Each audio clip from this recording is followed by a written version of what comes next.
Halo teman-teman, kembali lagi bersama Bar Film.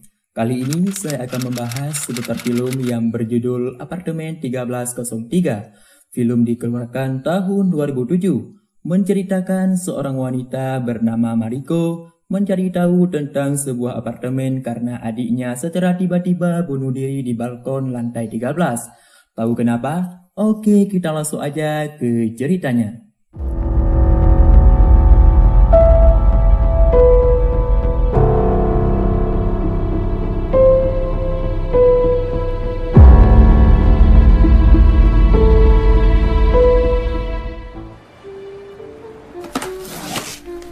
Film diawali dengan seorang gadis bernama Yuka adalah seorang gadis muda yang baru saja pindah ke sebuah apartemen indah bercat putih di lantai 13 dengan nomor 03. Ia sedang membereskan barang-barangnya, tiba-tiba ia mendengar bunyi aneh di dalam lemari dan bau yang sangat busuk. Tiba-tiba saja ditunjukkan kalau ia sudah tergantung di balkon seperti hendak bunuh diri dan jatuh ke kolam renang dan tewas. Sebulan kemudian, ada orang baru yang menghuni apartemen itu, seorang gadis bernama Sayaka. Teman-temannya menemani ketika dia pindah. Mereka mengatakan bahwa apartemen yang indah dan murah itu terkenal dengan kisah hantunya. Ketika kawan-kawannya bermaksud menakuti Sayaka, malah Sayaka yang berhasil menakuti mereka sampai menjerit.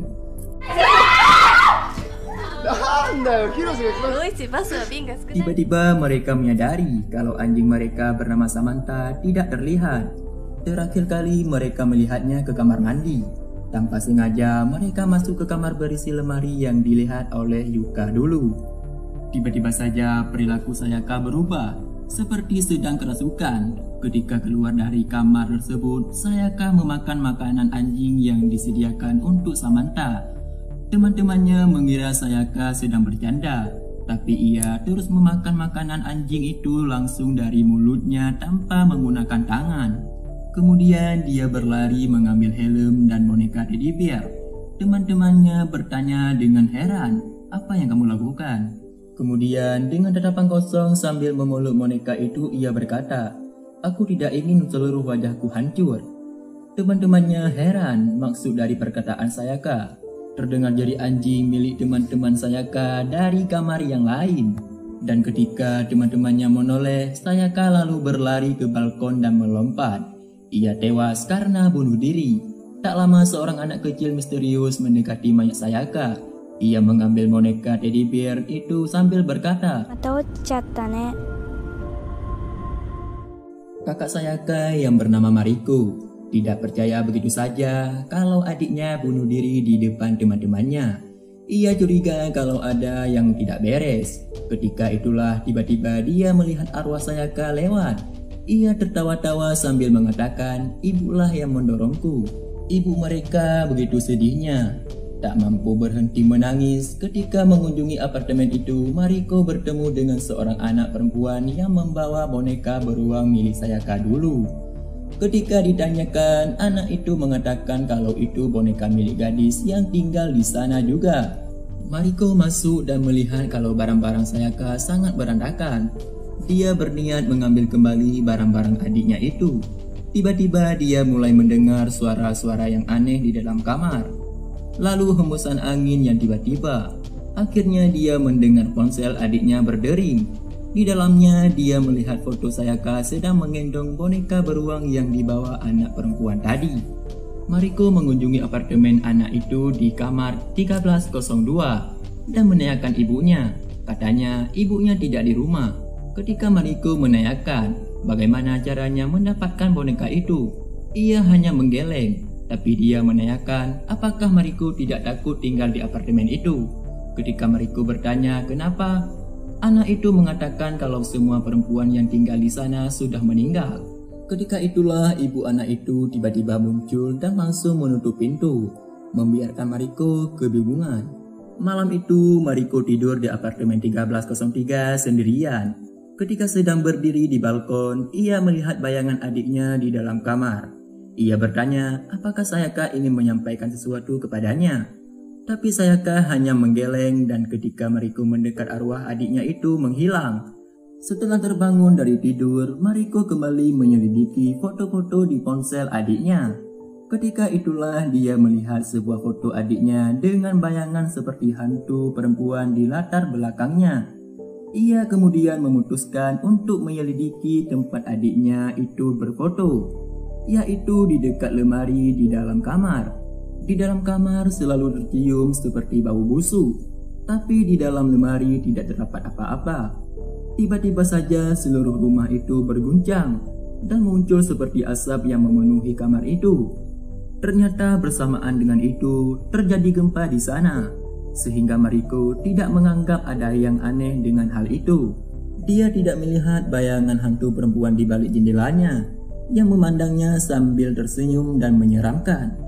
Setelah mandi, dia bermaksud mengambil air minum di dalam kulkas, tapi anehnya mulut botol minuman itu sudah berkerenyut seperti bekas digigit dan penuh dengan darah, tanpa tahu apa penyebabnya.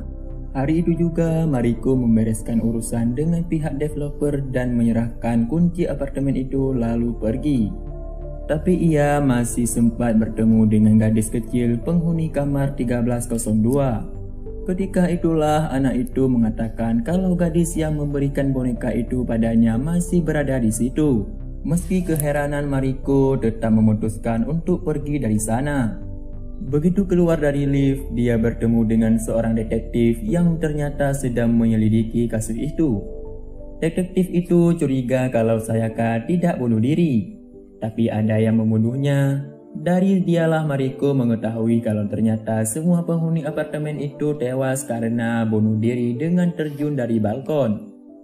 Detektif itu menanyakan beberapa pertanyaan padanya, kemudian menceritakan tentang peristiwa menyeramkan yang dialami oleh penghuni awal apartemen itu. Ternyata ada seorang gadis bernama Yukio dan ibunya Sachiko. Ternyata Yukio tinggal dengan mayat ibunya selama 6 bulan lebih. Mayat ibunya itu disimpannya di dalam lemari. Tapi kemudian dia juga bunuh diri dengan terjun dari balkon apartemen. Yukio seorang anak yang pendiam dan tidak punya teman. Selalu membawa makan siang sendiri dan makan sendiri di atap sekolah. Sachiko adalah ibu yang kejam dan suka menyiksa Yukio. Ia bahkan menyuruh anaknya itu makan makanan anjing. Kisah menyeramkan itu bahkan sudah diterbitkan dalam bentuk buku. Detektif itu merasa curiga karena tak satu pun korban di apartemen itu yang memiliki latar belakang untuk bunuh diri. Dia ingin menyelidiki lebih jauh. Mariko lalu memberikan sebuah anting yang dia temukan di apartemen itu kepada si detektif untuk diselidiki. Karena menurutnya anting itu bukan milik Sayaka. Kemudian ia pun pulang ke rumahnya. Di rumahnya, ia masih harus berhadapan lagi dengan ibunya yang tidak berhenti menangisi Sayaka. Dia kecewa karena ibunya seperti tidak menganggap ada dirinya dan mereka bertengkar. Mariko yang kecewa memutuskan untuk pergi dari rumah. Ia sudah membeli buku tentang peristiwa menyeramkan di apartemen 1303 dan membacanya di taman. Di dalam buku itu, dia kembali melihat boneka beruang yang dibawa anak itu.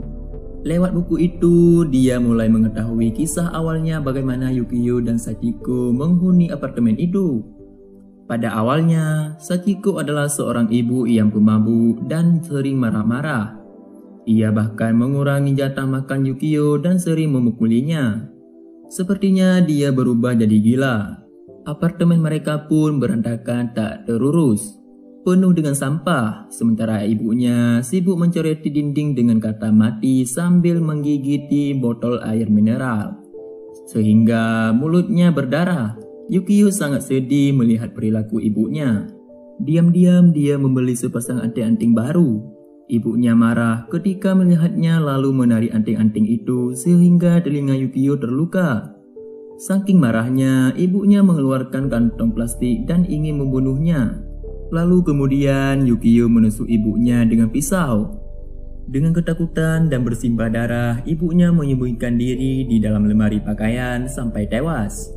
Yukio menjalani hidupnya dengan tanpa tujuan, sementara pemilik apartemen mengusirnya karena mereka sudah 6 bulan tidak membayar sewa. Karena putus asa, Yukio lalu memutuskan untuk terjun dari balkon apartemennya di lantai 13 itu. Mariko lalu mendatangi pemilik apartemen itu untuk menanyakan tentang kejadian-kejadian bunuh diri yang terjadi di sana. Ia curiga kalau pemilik properti itu sudah mengetahui tentang peristiwa-peristiwa aneh di sana, tapi tidak memberitahukannya pada calon penghuni. Pemilik properti memilih menghindar dan pura-pura tidak tahu karena kesal Mariko menamparnya.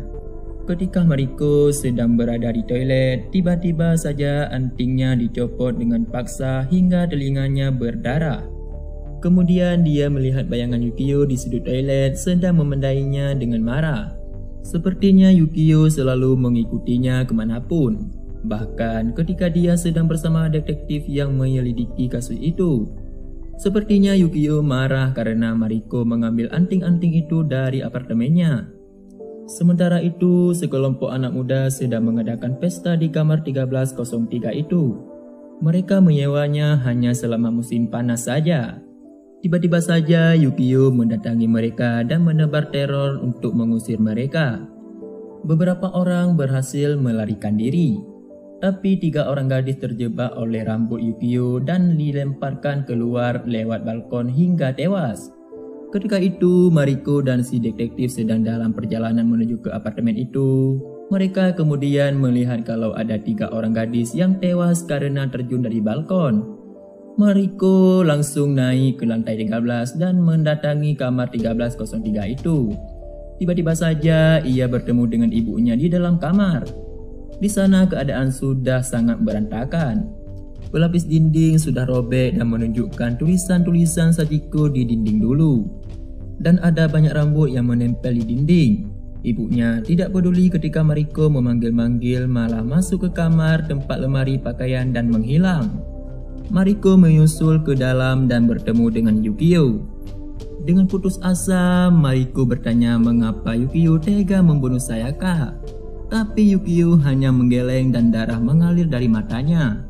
Tiba-tiba dia melihat gadis kecil dari apartemen sebelah sedang bergantungan di balkon. Mariko berusaha menyelamatkannya dengan menarik tangannya. Tapi tiba-tiba saja Yukio muncul dan berusaha menarik Mariko ke arah balkon untuk dilemparkan. Mariko meminta agar Yukio berhenti membunuh orang. Ia akan tinggal di apartemen itu bersama ibunya untuk menjaga Yukio.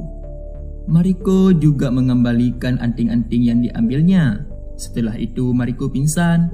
Ketika tersadar, ia melihat ke arah balkon dan Yukio mengejutkannya hingga terpeleset.